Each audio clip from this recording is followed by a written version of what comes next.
Por todos os 4 cantos da terra, montanhas e cordilheiras erguem aos céus o nosso olhar. Dos Andes aos Apalaches nas Américas, dos Alpes e Pirineus na Europa Ocidental, ao Cáucaso e Montes Urais, compondo fronteira com a Ásia. Da Cordilheira Australiana à Cordilheira do Atlas na África. E até mesmo as montanhas da Rainha Maud, na Antártida Oriental. A mais famosa do mundo, a Cordilheira do Himalaia, é adornada pela montanha mais alta do planeta, o Everest. Em todos os continentes, com seus picos nevados, alturas maciças e desfiladeiros profundos, as regiões montanhosas atraem a escalar, superar limites e contemplar as majestosas paisagens de outro ponto de vista, muito mais alto. Mas você sabia que a origem da maior parte delas está no choque entre placas da crosta terrestre? Neste episódio, vamos conhecer o quanto a tectônica de placas tem moldado o nosso planeta. Aliás, já é consenso entre os cientistas que no passado houve uma vasta e porção única de terra seca, a Pangeia. Teria então a tectônica de placas poder suficiente para fragmentar um supercontinente? Ou seria necessário um conjunto de fatores para orquestrar esta divisão em placas? Afinal, como foi liberada tamanha energia?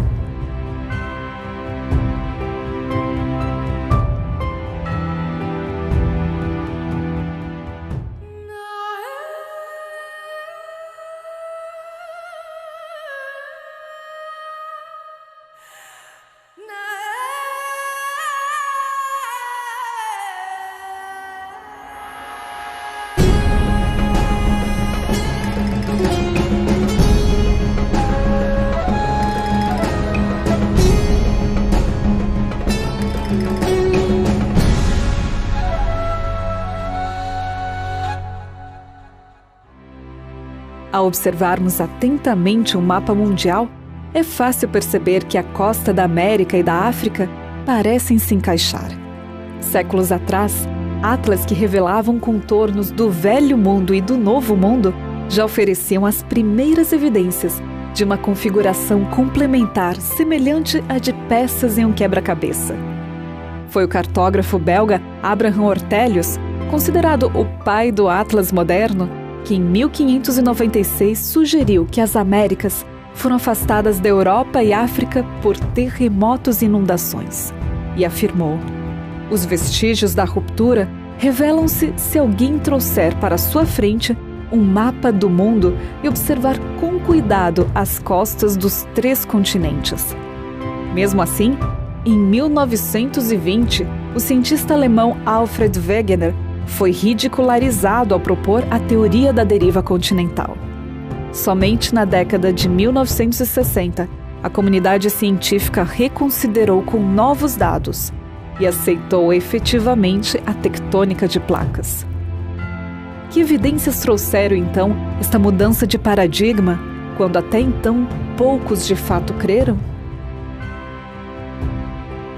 A ideia de que os continentes nem sempre teve essa configuração já é bem antiga. Já no século XVI, um cartógrafo chamado Abraham Ortelius, ele já postulava que os continentes poderiam ter outras configurações no passado. Mais tarde, no início do século XX, por volta de 1915, um engenheiro climatologista chamado Alfred Wegener, ele postulou a teoria da deriva dos continentes, tentando demonstrar que os continentes de hoje se formaram a partir de um grande continente que ele chamou Pangeia. Wegener tinha algumas evidências. Ele tinha evidências do aspecto morfológico, existiam evidências paleontológicas e existiam evidências paleoclimáticas. No caso das evidências com respeito à morfologia, é muito evidente. Qualquer pessoa que pegue o mapa mundi e observe a borda leste da América do Sul com a borda oeste da África, percebe que esses 2 continentes se encaixam quase que perfeitamente. Por outro lado, existem evidências que vêm dos fósseis, que dizem respeito de um possível continente que esteve junto. Cerca de Rio Claro, em Brasil, se encontra um pequeno fóssil de dinosaurio, el Mesosaurio. El Mesosaurio Era un pequeño dinosaurio que medía 80 centímetros, pequeño. Y este dinosaurio es curioso porque únicamente se encuentra en la zona del Río Claro, en Brasil, a 100 kilómetros del océano. Y si unimos África y Sudamérica, en África, a la misma altura, aparece el mismo fósil. Se considera que este fósil confirma la teoría que África y Sudamérica estuvieron unidos en algún tiempo. Glossopteris era uma planta que poderia alcançar 4 a 6 metros de profundidade, é do grupo das gimnospermas e contribuíram muito para a formação de depósitos de carvão, principalmente no Brasil e na África. O fato interessante é que Glossopteris é encontrado somente na América do Sul, na África, na Antártica e na Austrália. Considerando que a semente de Glossopteris era uma semente relativamente grande e um pouco pesada, fica difícil imaginar que essa semente pudesse deslocar todo o Oceano Atlântico até a África ou vice-versa. Portanto, novamente, é mais plausível imaginar que esses blocos continentais estivessem juntos e que Glossopteris compunha algumas florestas no interior desse continente. En un pasado remoto, la Tierra estaba conformada de una manera diferente. Los continentes no eran como los que tenemos ahora, sino que estaba todo unido en una gran masa que llamamos Pangea. Y la historia geológica nos muestra de que ese supercontinente se tiene que haber fracturado y dividido para formar distintas cuencas donde después se debieron haber depositado sedimentos y capas y eventualmente se generaron los distintos continentes que estaban formando esta gran masa como un supercontinente. Y la idea es de que después de un tiempo, por procesos en el interior de la Tierra, que algunos piensan tienen que ver con el calentamiento de las rocas adentro en el interior de la Tierra y cómo esas capas de roca derretida se están moviendo en el interior de la Tierra en corrientes de subducción, hicieron que parte de los continentes empezaran a moverse y se empezara a separar el supercontinente de Pangea, y eso es lo que al principio se llamó deriva continental. Por ahí, por los años 1900, algunos empezaron a ver que los continentes tienen bordes que podrían encajar, como por ejemplo Sudamérica y África y otros lugares, que parecía que los bordes continentales podían encajar, pero ahora están separados por miles de kilómetros. Así que la idea es de que los continentes se fueron separando y eventualmente terminaron en la posición en que están hoy. A eso últimamente se lo ha denominado la teoría de la tectónica de placas. A hipótese do Wernicke não teve muita credibilidade porque o Wernicke não conseguiu apresentar um modelo, um motor que fizesse os continentes se afastarem um do outro. Isso porque naquela época a geologia ainda não conhecia muito a respeito dos movimentos tangenciais na crosta terrestre. Os geólogos acreditavam muito nos movimentos verticais, movimentos da crosta para o manto, do manto para a crosta. Não se conhecia mecanismos que provocassem deslocamentos tangenciais do continente. Por isso que a hipótese do Wernicke ficou um pouco deixada de lado, porque ele não conseguiu mostrar qual que é o motor que coloca os continentes para se movimentar. Já no final da década de 50, início da década de 60, uma série de estudos com base no magnetismo feito no fundo dos oceanos encontraram alguns padrões de anomalia magnética nas lavas de basalto, mostrando que havia uma expansão do assoalho do oceano, ou seja, que o oceano se expandia. Esses estudos levaram a uma hipótese que ficou conhecida como a corrente de convecção, ou as células de convecção. Qual que é o princípio das células de convecção? Ela parte do princípio que no manto existem locais que são anomalamente quentes, mais quentes do que os outros locais. Esses locais, por serem muito quentes, eles fazem com que o material que esteja em volta ele acenda a superfície por diferença de densidade. Por ser mais leve, a tendência desse material é subir. Ao esse material chegar na superfície, ele resfria, se espalha e depois ele é forçado para descer novamente para o manto onde estavam os locais mais quentes. Isso gera como se fosse uma célula de convecção. Ele está quente, sobe por diferença de densidade, resfria no topo e depois desce por diferença de gravidade e densidade e vai até de novo aquele ponto quente. Esse movimento que nós conhecemos por célula de convecção seria um motor que fizesse com que os continentes rodassem. Na verdade, os continentes seriam placas rígidas e essa células seriam as esteiras, de forma que os continentes se moviam sobre essas esteiras. Essa teoria que deu a ideia, a hipótese do deslocamento dos continentes e das próprias placas tectônicas. En este momento se ha verificado que Sudamérica y África se separan 8 centímetros por año, porque en el Océano Atlántico, en el centro, hay volcanes que largan lava bajo el mar. Y esos volcanes van empujando. Entonces la teoría de Wegener se elaboró con la deriva continental, que los continentes se van separando. Eso está verificado.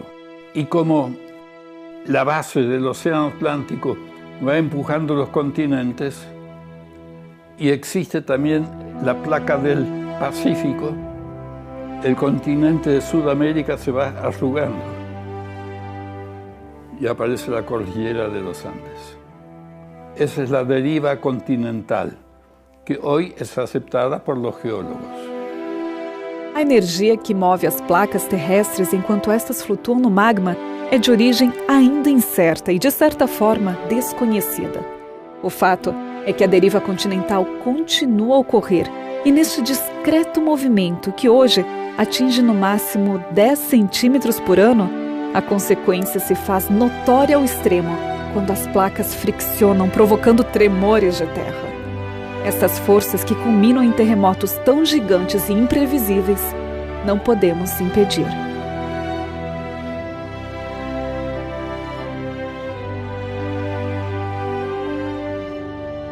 Esta famosa formação geológica, a Cordilheira dos Andes, segundo os cientistas, foi o resultado do choque entre as placas tectônicas sul-americana e Nazca. E os frequentes terremotos que ocorrem na região até hoje seriam o reajuste dessas grandes placas que estão ainda deslizando sobre o manto terrestre.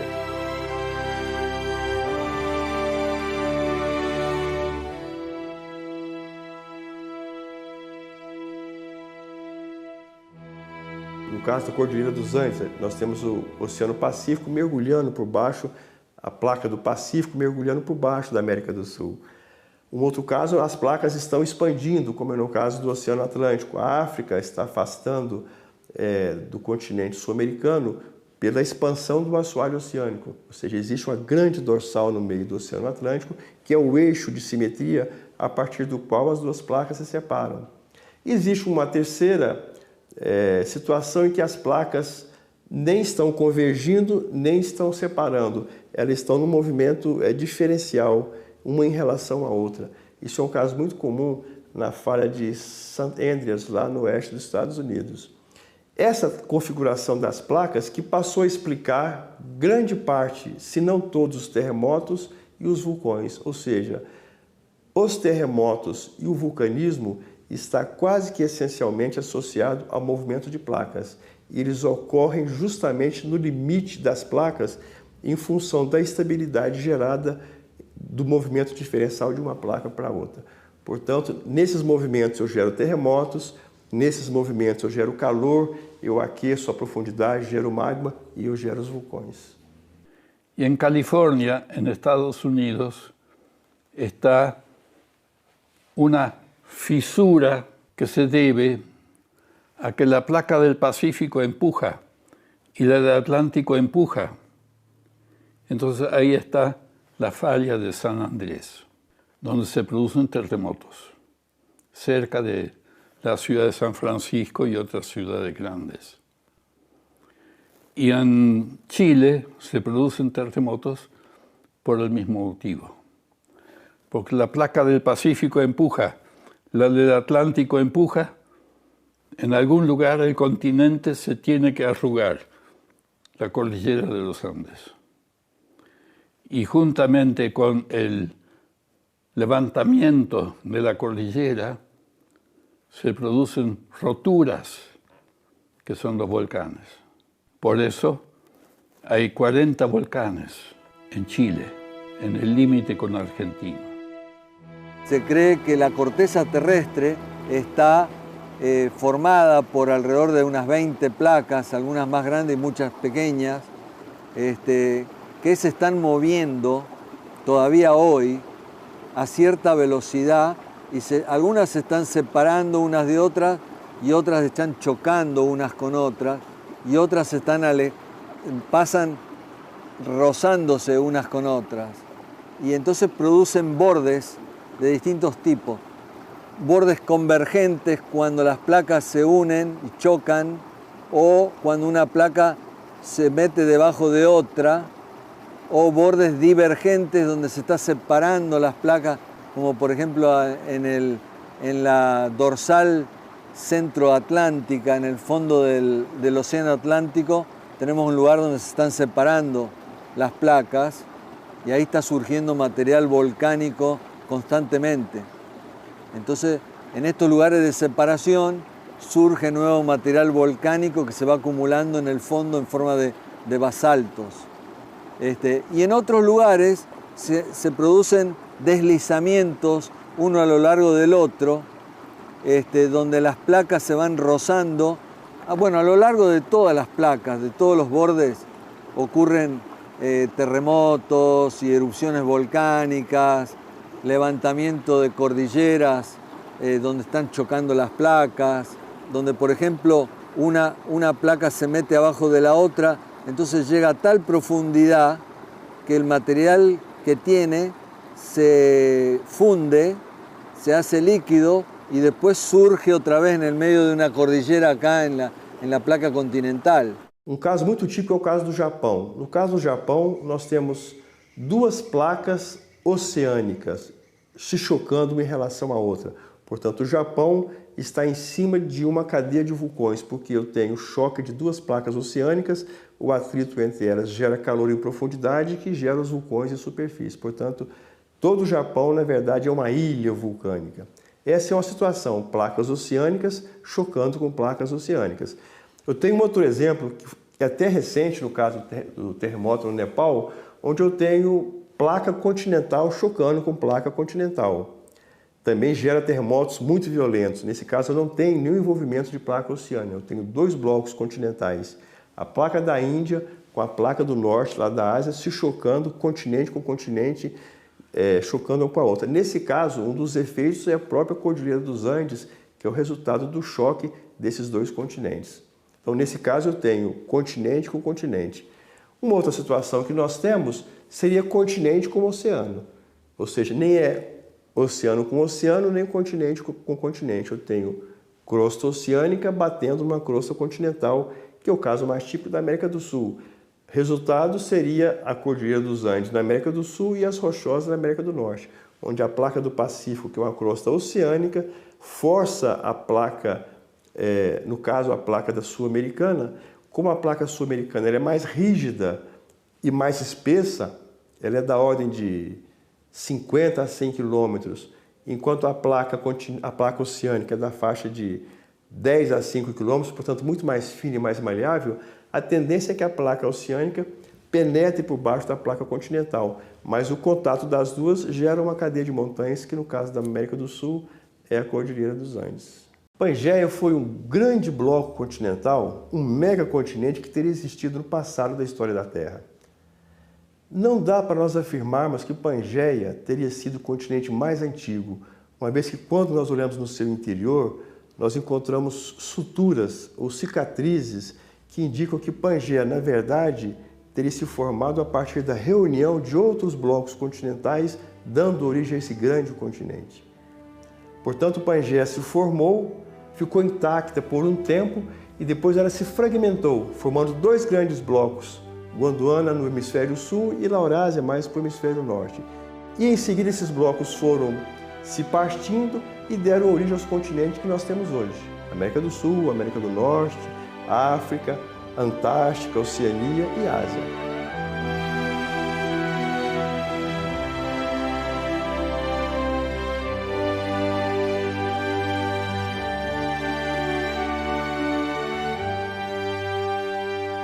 Una historia, yo diría, muy catastrófica, porque si creemos que todo esto realmente pasó en un corto periodo de tiempo, debemos pensar en mecanismos rápidos para que estos continentes se hayan movido las distancias que se movieron. Hay un famoso geofísico, John Baumgartner, y él ha propuesto un modelo de tectónica de placas catastrófico, donde las placas, él cree, se movieron rápidamente. Una vez que empezaron a moverse más rápido, más rápido, más rápido, y se produjo una especie de aceleración del movimiento, cosa de que todo eso ocurriera en un corto periodo de tiempo. Pero bueno, el modelo parece ser muy bueno, pero tiene algunos problemas que todavía no se han resuelto, como el tiempo que tardaría en enfriarse todo el calor producido por una fricción y un movimiento tan rápido y una cantidad de otras cosas relacionadas. Pero bueno, por lo menos alguien ha propuesto un movimiento tectónico para los continentes de alta velocidad. Otro modelo sostiene que a lo mejor había una cantidad de agua debajo de la superficie de la corteza terrestre y que a lo mejor las placas se pudieron mover a lo largo de estas capas de agua y que eso hubiera enfriado y hubiera facilitado el movimiento. É a teoria das hidroplacas. Os processos da tectônica de placas tiveram seu começo em uma terra primitiva, homogênea. Qual teria sido, então, o impulso inicial da fragmentação? A origem dos mecanismos que causam o movimento destas placas sobre o magma permanece desconhecida do ser humano. O fato é que tal força ou impacto foi suficiente para fragmentar toda a litosfera do planeta e repercutir até os nossos dias. Que fenômeno catastrófico teria sacudido o mundo inteiro no passado? Que evento transformou completamente a geografia da Terra, provocando mudanças de alto a baixo e deixando marcas tão profundas?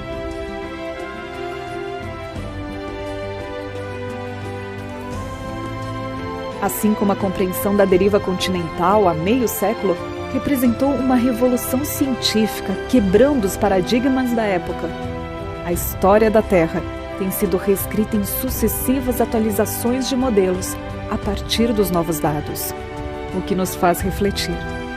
Que mudanças significativas de compreensão ainda teremos num futuro não muito distante?